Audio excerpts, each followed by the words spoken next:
नमस्कार नीलिमा किचन रे आपण मानको अनेक अनेक स्वागत। आज मु आपण मानक सहित शेयर करी 5 प्रकार आइटम रेसिपी ता पुणी चुली रे। तेबे आरंभ करिबा आज रे रेसिपी। आलुदम तयारी करिबा पई मु ऑलरेडी आलूटा को सिझेबा पई बसई नै छि चुली रे। लूण को मध पगई छि हल्का टिके सिझिबो बेसी किंतु सिझिबा दरकार नहीं। आ गोटे साइड किंतु भात को मध बसई नै छि। चुली रोसईटा किंतु मते भारी भल लगे जेहेतु मो गाँ को आसी चुली रे मते बहुत किंतु भल लगे रोसई करिया को। आ जेबे भी मु घर को जाई आलुदमटा किंतु समस्तंकर पसंद। मो घर को गला माने समस्त ही कहिबे तमे आलुदमटा ही रोसई करो। सेइथि पई समस्तंकर कथाटा को मु रक्षा करी आज से आलुदमटा को आउ थरे आपण मान सहित शेयर करछि। आलूटा आरी भीतर मते सिझी हे गलानी। एबे कड़ाई रे पकई नबा तेल। तेलटा भी गरम हो गलानी। एबे आलू जाक पकई नबा भाजीबा पई। आलू किंतु भल भाबरे टिके भाजी नेबी। देखंतु आरी भितरे आलूर कलर मध्य चेंज हो गलानी। चुली रोसई आरो किंतु गोटे बासना किंतु अलगा। आ किंतु जल्दी जल्दी किंतु रोसई हो जाए। देखंतु आलू भी भजा हमर रेडी हो गलानी। एबे बहुत जोरे किंतु ताती जाईची पकई नेली तेल 5 फुटण एवं तेजपत्र। एबे पकई नबा देसी आलू आलू एवं बैगण। ए किंतु पालंग साग पे भल भाबरे किंतु गोले नेबी। ये जेते सब परिबा आज मु रोसई करछि सब किंतु बारीर देसी आलू बैगण पालंग साग सब किंतु बारीर। एबे कवर कर नेले आउ थरे खोल नबा गोले नेबी। देखंतु एबे पकई नबा स्वाद अनुसार लूण एवं हल्दी आउ टिके गोले नेबी। बस ए किंतु हे गलानी। एबे किंतु आउ टिके कवर कर नबा। कवरटा को खोली आउ थरे गोले नेबी।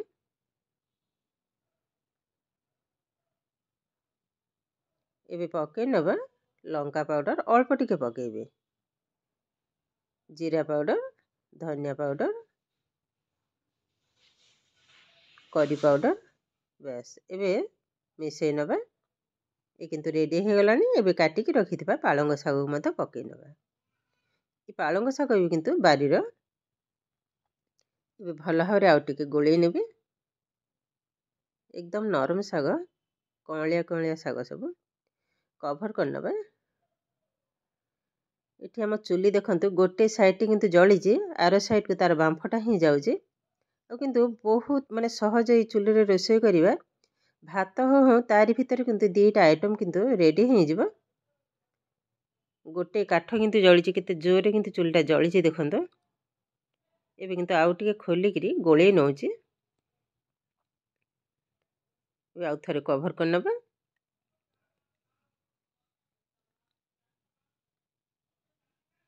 कवरटा को खोली आउ थरे मध गोळे नउची। चेक कर नबा आलू तो सिझी हो गलानी। देसी आलू भी मध सिझी हो गलानी। देखंतु पूरा नरम हो गलानी। केवल पानीटा सुखिया पर्यंत टिके गोळे नेबी। एबे देखंतु पानीटा भी सुखी हो गलानी। एबे किंतु ढाली नबा पानी। ए पालंग सागटा टिके पतला पतला रहिले तरकारीटा भल लागे खाइबा को। त म आउ टिके मथ पानी पकई नेली। एबे फुटिबा पर्यंत किछि समय अपेक्षा करिबा। देखंतु केते सुंदर भाबरे फुटिबा आरंभ कलानी। तरकारी भी हमर पाखा पाखी रेडी हो गलानी। एबे भजा लंका गुंड एवं जीरा गुंड पकई नेबे एवं ताको ओल्हेई नबा। ए किंतु हमर पूरा पूरी रेडी हो गलानी। एई भली भाबरे टिके पतला रहइबो जेहेतु देसी आलूटा पडिची टाणी हे जिवो। बस एबे गोटे पात्र रे मध्यम बाहर करनी ची देखंतु। एबे सेई कड़ाई रे पकई नबा तेल। एबे देई दबा दीटा सुखिला लंका एवं तेजपत्र। एबे पकई नबा 5 फुटण भल भाबरे टिके भाजी नबा। एबे पकई नबा हेंगु देई दबा दीटा बिलाती पतला आकार काटी के रखिथिले ताकू मध पकई नेली। एबे हल्का टिके गोळे नेबी। स्वाद अनुसार लूण हल्दी पाउडर। एबे टिके गोळे नबा आउ टिके।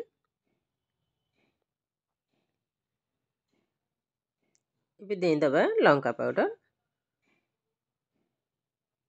ଧନିଆ ପାଉଡ଼ର, ଜିରା ପାଉଡ଼ର ଭଲ ଭାବରେ ମିଶାଇ ନେବା। ଏବେ ପକାଇଲେ କରି ପାଉଡ଼ର, ଅଳ୍ପ ଟିକେ ପାଣିକୁ ମଧ୍ୟ ପକାଇ ନେଲି। ଏବେ ଭଲ ଭାବରେ ମସଲାଟାକୁ ଭାଜି ନେବା। ଦେଖନ୍ତୁ ମସଲାଟା ବି ଭଜା ଆମର ପାଖାପାଖି ରେଡ଼ି ହୋଇଗଲାଣି, ଆଉ ଟିକେ ଖାଲି ହେବ। ଟମାଟୋ ବି ମେଲ୍ଟ ହୋଇଗଲାଣି। ଏବେ ଆଉ ଟିକେ ପାଣି ପକାଇ ନେବେ, ଅଳ୍ପ ଟିକେ ପାଣି, ଯେହେତୁ ଚୁଲିରେ ମାନେ ଚୁଲିଟା ବି ଜଳିଛି ଜୋରରେ, ହାଲକା ଟିକେ ପାଣି ପକାଇ ନେଲି ବେଶ୍। ଏବେ ପକାଇ ନେବା କଟା ହେଇଥିବା କିଛି ଧନିଆ ପତ୍ର। ଏ ଧନିଆ ପତ୍ର ବି ଆମ ବାରିର ଧନିଆ ପତ୍ର, ବହୁତ କିନ୍ତୁ ସୁନ୍ଦର ଫ୍ଲେଭରଟା ବି ଆସେ, ଯେହେତୁ ଏ ଦେଶୀ ଧନିଆ ପତ୍ର। ମସଲାଟା କିନ୍ତୁ ଆମର ଅଲରେଡ଼ି ରେଡ଼ି ହୋଇଗଲାଣି। ଦେଖନ୍ତୁ କଲର୍ଟା କେତେ ସୁନ୍ଦର ଦେଖାଯାଉଛି।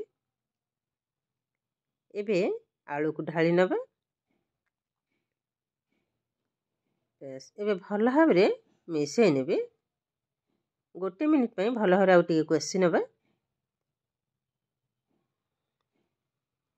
ଏ ପାଖାପାଖି କିନ୍ତୁ 1 ମିନିଟ୍ ହୋଇଗଲାଣି। ଆଳୁ କଷାଟା ବି ଆମର ଅଲରେଡ଼ି ହୋଇଗଲାଣି। ଦେଖନ୍ତୁ କେତେ ସୁନ୍ଦର ଦେଖାଯାଉଛି। ମୁଁ ଟିକେ ପାଖରେ ଦେଖାଉଛି, ବାସ୍ନାଟା ମୋତେ ବହୁତ ସୁନ୍ଦର ଆସୁଛି। ବେଶ୍, ଏବେ କିନ୍ତୁ ଢାଳି ନେବା ପାଣି। ଆଉ ଟିକେ ପାଣି ଲାଗିବ, ଯେହେତୁ ଟିକେ ଫୁଟିବ, ଫୁଟିଲେ କିନ୍ତୁ ତରକାରୀଟା ଭଲ ଲାଗିବ ଖାଇବାକୁ। ଏବେ ଗୋଳେଇ ନେବା। ଏପଟେ ତରକାରୀ ବି ଫୁଟିବା ପାଇଁ ଅପେକ୍ଷା କରିବା। ଦେଖନ୍ତୁ ଗୋଳେଇ ନେଲି, ବସିଥାଉ। ଏପଟେ ଆଉ ଗୋଟେ ତରକାରୀ ପାଇଁ ମୁଁ ଗୋଳେଇ ନେବି।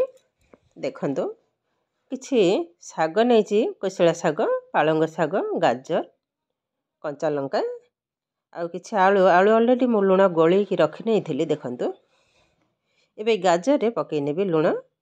ଏବେ ଶାଗ ଏବଂ ଗାଜର ସବୁଯାକ ଭଲ ଭାବରେ ଗୋଳେଇ ନେବା। ତ ଲୁଣଟା ଆଗରୁ ଗୋଳେଇବା ଦ୍ୱାରା ଟିକେ ନରମ ହେଇଯିବ। ଏ କିନ୍ତୁ ବରା ହିଁ ତିଆରି କରିବି। ଏବେ ସାଇଡ଼୍ କରିନେବା।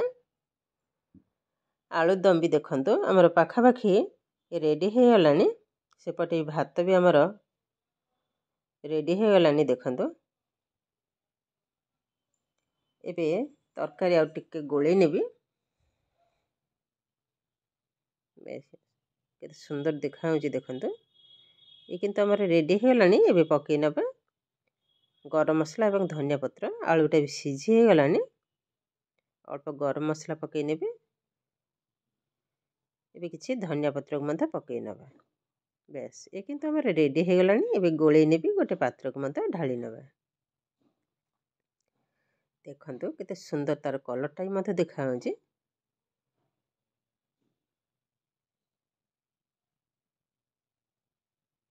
କିନ୍ତୁ ରେଡ଼ି ହୋଇଗଲାଣି। ବେଶ୍, କେତେ ସୁନ୍ଦର ଦେଖାଯାଉଛି ଦେଖନ୍ତୁ ତରକାରୀଟା।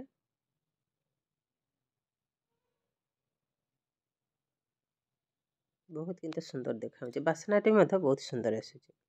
ଏବେ କଡ଼େଇରେ ପକାଇ ନେଲି ତେଲ, ଶୁଖିଲା ଲଙ୍କା, ପଞ୍ଚ ଫୁଟଣ ଭାଜି ନେବା। ଏବେ ପକାଇ ନେବା ଆଳୁକୁ ଅଲରେଡ଼ି ମୁଁ ଲୁଣ ଗୋଳେଇ ରଖିଥିଲି, ତାକୁ ପକାଇ ନେଲି। ଏ କିନ୍ତୁ ପିତା ଶାଗ ଭାଜିବି। ଏବେ ଦେଇଦେବା ହଳଦୀ ପାଉଡ଼ର, ଗୋଳେଇ ନେବା। ଆଉ କଭର୍ କରିବିନି, ଆଳୁଟା ଭଲ ଭାବରେ କିନ୍ତୁ ଭାଜିବା ଦରକାର। କଭର୍ କରିଦେଲା ମାନେ ଆଳୁଟା ସିଝି ହେଇଯିବ, ତ ପିତା ଶାଗ ଆଉ ଭଜା ହେବନି, ସେ ରାଇ ଟାଇପ୍ର ହିଁ ହେଇଯିବ। ଏ କିନ୍ତୁ ପୁରା ଝରଝରିଆ ଟାଇପ୍ର ହିଁ ହେବ। ମଝିରେ ମଝିରେ କିନ୍ତୁ ଏଭଳି ଭାବରେ ଟିକେ ଗୋଳେଇ ନେବି। ଦେଖନ୍ତୁ ଏବେ ପକାଇ ନେବା ଅଳ୍ପ ଟିକେ ଲଙ୍କା ପାଉଡ଼ର। ପିତାରେ ଟିକେ ଟିକେ ରାଗ ଲାଗିଲେ ଭଲ ଲାଗେ ଖାଇବାକୁ। ବେଶ୍, ଗୋଳେଇ ନେଲି। ଏବେ ପୁଣି କଡ଼େଇରେ ଏଇଭଳି ଭାବରେ ଟିକେ ଖେଳେଇ ନେବା। ତ ଭଲ ଭାବରେ କିନ୍ତୁ ଆଳୁଟା ରସ କିନ୍ତୁ ଶୁଖି ହେଇଯିବ। ଆଉ ଥରେ ଗୋଳେଇ ନେବା।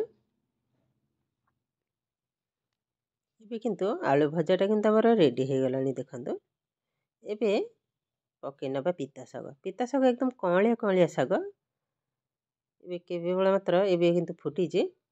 ତାতে ଗୋଟେ ଖଡ଼ା ଶାଗ ମଧ୍ୟ ଶାଶୁ ପକାଇ ଦେଇଛନ୍ତି, କିଛି ପ୍ରୋବ୍ଲେମ୍ ନାହିଁ। ଏବେ ଗୋଳେଇ ନେବା। ଆଉ କିନ୍ତୁ କଭର୍ ଜମା ବି କରିବିନି। କଭର୍ କଲା ମାନେ ଶାଗ ବି ପୁରା ନରମ ହେଇଯିବ, ଆଳୁ ବି ନରମ ହେଇଯିବ। ଭଲ ଲାଗିବନି। ଏଇଭଳି ଭାବରେ ଖୋଲାରେ କିନ୍ତୁ ତାକୁ ଏଇଭଳି ଭାବରେ ତାକୁ ମଝିରେ ମଝିରେ ଗୋଳେଇବାକୁ ହେବ। ଗରମ ଗରମ ପିତା ଶାଗ ଭଜା ଏବଂ ଗରମ ଭାତ ଖାଇବାକୁ ବହୁତ କିନ୍ତୁ ସୁନ୍ଦର ଲାଗେ। ଦେଖନ୍ତୁ ଏଇଭଳି ଭାବରେ କିନ୍ତୁ ମଝିରେ ମଝିରେ ଟିକେ ଗୋଳେଇବାକୁ ହେବ। ଆଉ ଟିକେ ଅଳ୍ପ ଟିକେ ସୋରିଷ ତେଲକୁ ପକାଇ ନେଲି, ଅଳ୍ପ ଟିକେ ପକାଇଲି, ଲାଷ୍ଟରେ କିନ୍ତୁ ଟିକେ ଆଉ ଟିକେ ପକାଇ ନେବି। ପୁଣି ତାକୁ ଗୋଳେଇ ନେବା। ଦେଖନ୍ତୁ କେଜାଏ ଶାଗ ଭାଜିଲାରୁ ପୁରା ଅଳ୍ପ ହେଇଗଲାଣି।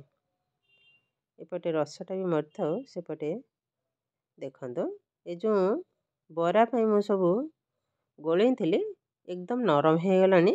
ଏବେ ଆଧିରେ ପକାଇ ନେବା କଞ୍ଚା ଲଙ୍କା, ବେସନ ମୁଁ ଏଠି 3 ଚାମଚ ଖଣ୍ଡେ ବେସନ ପକାଇଲି। ବେଶୀ ପକାଇବିନି, ନହେଲେ କିନ୍ତୁ କାଦୁଆ କାଦୁଆ ଲାଗିବ, ଭଲ ଲାଗିବନି। ଅଳ୍ପ ଟିକେ ଲଙ୍କା ପାଉଡ଼ର, ଜିରା ଗୁଣ୍ଡ, ଛୋଟ ଖଣ୍ଡେ ଅଦା ତାକୁ ଗ୍ରେଟ୍ କରି ନେଉଛି। ଦେହଟା ବି ମୋର ଏବେ ବି ଭଲ ନାହିଁ, ଥଣ୍ଡା ତ ଜମା ବି କମୁନି, ଜ୍ୱରଟା ବି କମୁନି, ମୁଣ୍ଡ ବିନ୍ଧା। ଏବେ ପକାଇ ନେଲି ଦେଖନ୍ତୁ ସୋରିଷ ତେଲ। ବେଶ ଏ କିନ୍ତୁ ଆମର ରେଡ଼ି ହେଇଗଲାଣି। ଆକୁ ବାହାର କରିନେବା। ଯେହେତୁ ଘରକୁ ଆସିଛି ମାନେ ସମସ୍ତଙ୍କର ଅନୁରୋଧ ତ ରଖିବାକୁ ପଡ଼ିବ। ସେଇ ସକାଶେ ତଥାପି ମନା କରିଥିଲେ ଯାହା ରୋଷେଇ କରନି ବୋଲି, ମୁଁ କରିଦେବି। କିନ୍ତୁ ସମସ୍ତଙ୍କର ଗୋଟେ ଇଚ୍ଛା ଖାଇବା ପାଇଁ ମୋ ହାତରେ। ଦେଖନ୍ତୁ ଆରି ଭିତରେ କିନ୍ତୁ ଶାଗଟାକୁ ମୁଁ ବାହାର କରି ନେଇଛି। ସେଇ କଡ଼େଇରେ ପକାଇ ନେବି ତେଲ। ଏବେ ବରା ଯାକ ଭାଜି ନେବା। ଦେଖନ୍ତୁ ଠିକ୍ ଏଇଭଳି ଭାବରେ କରି ନେଇଛି। ସବୁ ଯାକ ଏଇଭଳି ଭାବରେ ବସାଇ ନେବା। ମୁଁ ଯେବେ ବି ଘରକୁ ଯାଏ ସମସ୍ତଙ୍କର କିନ୍ତୁ ବହୁତ କିନ୍ତୁ ଆଗ୍ରହ ଯେ ତୁମେ ରୋଷେଇ କରିବ। ସେମାନଙ୍କର କଥା ତ ଆଉ ପକାଇ ହେବନି। ଯେତେ ଦେହ ଖରାପ ହେଲେ ବି ଭଲ ଲାଗେ କିନ୍ତୁ ରୋଷେଇ କରିବାକୁ। ମୋର ବି ଗୋଟେ ଅଭ୍ୟାସ, ଯେତେ ଦେହ ଖରାପ ହଉ ଯାହା ହଉ ମୋତେ ରୋଷେଇଟା କିନ୍ତୁ କରିବାକୁ ବହୁତ କିନ୍ତୁ ପସନ୍ଦ। ସେଇ ସକାଶେ ମୁଁ କିନ୍ତୁ ରୋଷେଇ ହିଁ କରେ, ଦେହ ଖରାପ ହଉ ଆଉ ଯାହା ହେଲେ ବି। ଦେଖନ୍ତୁ ମଝିରେ କିନ୍ତୁ ମୁଁ ତାକୁ ଓଲଟେଇ ନେଇଛି ଏବଂ ଗୋଟେ ଗ୍ଲାସ୍ ସାହାଯ୍ୟରେ ହାଲକା ଟିକେ ଦାବି ନେଇଛି। ଏକ୍ସଟ୍ରା ପାଣିଟା ଭଲ ଭାବରେ କିନ୍ତୁ ଶୁଖି ହେଇଯିବ। ଆଉ ପାଣି ଅଂଶ ରହିଲା ମାନେ ବରାଟା ଏତେ ଭଲ ଲାଗିବନି। ଦେଖନ୍ତୁ ମଝିରେ ମଝିରେ କିନ୍ତୁ ମୁଁ ଦୁଇଥର ଏଇଭଳି ଭାବରେ ଟିକେ ଟିକେ ଜାଙ୍କି ନେଲି, ଟିକେ ତେଲକୁ ମଧ୍ୟ ପକାଇ ନେଲି। ଆଉ ଥରେ ମଧ୍ୟ ଓଲଟେଇ ନେବା। ଆଉ ଅଳ୍ପ ସମୟ ହେବ, ଆଉ ବେଶୀ ବି ରସ ନାହିଁ, ଶୁଖି ହେଇଗଲାଣି ଭଲ ଭାବରେ। ଆଉ ଟିକେ ଜାକି ନେବା। ଆଉ ଚୁଲି ରୋଷେଇ କିନ୍ତୁ ବେଶୀ ଟାଇମ୍ ଲାଗେନି। ଗ୍ୟାସ୍ରେ ଯେମିତି ଟିକେ ଟାଇମ୍ ଲାଗେ, ଚୁଲିରେ କ'ଣ ହୁଏ ନା ଜାଳଟା ଭଲ ଭାବରେ କରି ଚାରିକର ଯାକ ଭଲ ଭାବରେ ଲାଗେ, ତ ଜଲ୍ଦି କିନ୍ତୁ ରୋଷେଇଟା ହେଇଯାଏ। ଆଉ ଗ୍ୟାସ୍ରେ ମଝିରେ ତ ଗୋଟେ ଜାଗାରେ ଜଳିବ। ଆଉ ଏତେ ବଡ଼ କଡ଼େଇ କିନ୍ତୁ ବସିଲା ମାନେ ସାଇଡ଼୍ ଯାକ ତାତିବାକୁ ଟିକେ ଟାଇମ୍ ଲାଗେ। ଆଉ ଚୁଲିରେ କିନ୍ତୁ ଭଲ ଭାବରେ କିନ୍ତୁ ରେଡ଼ି ହେଇଯାଏ। ଦେଖନ୍ତୁ ଆରି ଭିତରେ କିନ୍ତୁ ବରା ଆମର କିନ୍ତୁ ରେଡ଼ି ହେଇଗଲାଣି। ବେଶ ଏବେ ଗୋଟେ ପ୍ଲେଟ୍କୁ ମଧ୍ୟ ବାହାର କରିନେବା। ଏ କିନ୍ତୁ ଆମର ରେଡ଼ି ହେଇଗଲାଣି। ସେଇ କଡ଼େଇରେ ଦେଇଦେବା ତେଲ, ଶୁଖିଲା ଲଙ୍କା ଏବଂ ପଞ୍ଚଫୁଟଣ। ତାପରେ ପକାଇ ନେଲି ବିଲାତି, କଞ୍ଚା ଲଙ୍କା 2ଟା। ଏବେ ଦେଇଦେବା ସ୍ୱାଦ ଅନୁସାରେ ଲୁଣ, ହଳଦୀ ପାଉଡ଼ର। ଏ କିନ୍ତୁ ଲାଉ ଟମାଟୋ ତରକାରୀ ହେବ। ଭଲ ଭାବରେ ଟମାଟୋଟା ସିଝିବା ପର୍ଯ୍ୟନ୍ତ ଟିକେ ଗୋଳେଇ ନେବେ ଏଇଭଳି ଭାବରେ। ଦେଖନ୍ତୁ ଏବେ ସିଝି ହେଇଗଲାଣି। ଏବେ କାଟିକି ରଖିଦେବା ଲାଉକୁ ମଧ୍ୟ ପକାଇ ନେଲି। ଏ ତରକାରୀଟା କିନ୍ତୁ ଖାଇବାକୁ ବହୁତ ସୁନ୍ଦର ଲାଗେ। ଏ ଲାଉ ବି କିନ୍ତୁ ବାରି ଲାଉ। ଏବେ କଭର୍ କରିନେବା। ଏପଟେ ଦେଖନ୍ତୁ ପ୍ରାୟ ସବୁ ତରକାରୀ କିନ୍ତୁ ଆମର ରେଡ଼ି ହେଇଗଲାଣି। ଭାତ ବି ରେଡ଼ି, ବଢ଼ାବଢ଼ି କିନ୍ତୁ କରିବି ପାରିବେ। ତରକାରୀ ବି ଆମର ସବୁ ହେଇଗଲାଣି। ଖାଇବା ପାଇଁ ବି ସେମାନେ ବସିଛନ୍ତି। ଖାଲି ଏଇ ତରକାରୀଟା ହେଲେ ରୋଷେଇ କିନ୍ତୁ ପୁରା କମ୍ପ୍ଲିଟ୍। ଦେଖନ୍ତୁ ଏବେ ହେଇଗଲାଣି। ଏବେ ପାଣି ଦେଇଦେବା, ତାକୁ କଭର୍ କରିନେବି। ଏବେ ଉଠେଇ ନେବି ତରକାରୀ ସବୁ ଯାକ ଘରକୁ। ତାପରେ କିନ୍ତୁ ବଢ଼ାବଢ଼ି ଆରମ୍ଭ କରିବା। କେତେ ସୁନ୍ଦର ଭାବରେ ଦେଖନ୍ତୁ 4ଟା ଆଇଟମ୍, ଆଉ ଗୋଟେ ଆଇଟମ୍ କିନ୍ତୁ ଚୁଲିରେ ବସିଛି। କିନ୍ତୁ ବଢ଼ାବଢ଼ି କରିବାକୁ ହେବ। ଖାଇବା ପାଇଁ କିନ୍ତୁ ସମସ୍ତେ ବ୍ୟସ୍ତ ହେଇଗଲାଣି।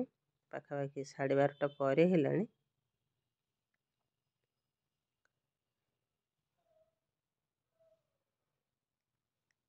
ଚୁଲିରେ ରୋଷେଇ କରିବାକୁ ଏତେ ସୁନ୍ଦର ଲାଗେ। ଆଉ ଶୀତ ଦିନରେ ଏମିତି ଚୁଲିରେ ବସିକି ରୋଷେଇ କଲେ ଦେହକୁ ମଧ୍ୟ ଗରମ ଲାଗିବ ଆଉ ବହୁତ କିନ୍ତୁ ଭଲ ଲାଗେ। ଏଇ ଶୀତ ଦିନରେ, ବିଶେଷ କରି ଏଇ ଶୀତ ଦିନରେ ଚୁଲି ପାଖରେ ବସି ରୋଷେଇ କରିବା ଏବଂ ଚୁଲି ପାଖରେ ବସି ଯେଉଁ ଖାଇବାର ମଜା କିନ୍ତୁ ଅଲଗା। ଏବେ ବାଡ଼ିବା ଦେଖନ୍ତୁ କଦଳୀ ପତ୍ର ପକାଇଛି। ଏବେ ପକାଇ ପାରିନେବା ଭାତ। ଗାଁକୁ ମୁଁ ଯେବେ ବି ଆସେ କଦଳୀ ପତ୍ରରେ କିନ୍ତୁ ମୁଁ ବାଡ଼ି ଖାଇବି। କଦଳୀ ପତ୍ରରେ ଖାଇବାର ମଜା କିନ୍ତୁ ଅଲଗା। ଦେଖନ୍ତୁ ବରା, ଏପଟେ ନେଲି ଶାଗ, ପାଳଙ୍ଗ, ବାଇଗଣ ଆଳୁ ଭଜା, ଆଳୁଦମ୍, ତାପରେ ଲାଉ ତରକାରୀ, ସାଇଡ଼ରେ ଦେଇଦେବା ଲୁଣ ଏବଂ ଲଙ୍କା। ଏ କିନ୍ତୁ ପ୍ରସ୍ତୁତ ହୋଇଗଲା ଆଜିର ଲଞ୍ଚ ଥାଳି ରେସିପି। ତ ଆଜିର ଭିଡ଼ିଓଟି ଆପଣମାନଙ୍କୁ କେମିତି ଲାଗିଲା କମେଣ୍ଟ କରିବାକୁ ଜମା ବି ଭୁଲିବେନି। ଆଉ ଯଦି ଭିଡ଼ିଓଟି ଭଲ ଲାଗେ ଲାଇକ୍, ସେୟାର ଏବଂ ସବସ୍କ୍ରାଇବ୍ କରିବେ। ଏମିତି ଆହୁରି ନୂଆ ନୂଆ ନୋଟିଫିକେସନ୍ ପାଇବା ପାଇଁ ପାଖରେ ଥିବା ବେଲ୍ ଆଇକନ୍କୁ କ୍ଲିକ୍ କରିବେ। ତାହେଲେ ଆଜି ପାଇଁ ରହୁଛି। ପୁଣି ଦେଖାହେବ ଆଉ ଏକ ନୂଆ ଭିଡ଼ିଓରେ। ଭଲରେ ରୁହନ୍ତୁ, ସୁସ୍ଥରେ ରୁହନ୍ତୁ। ନମସ୍କାର।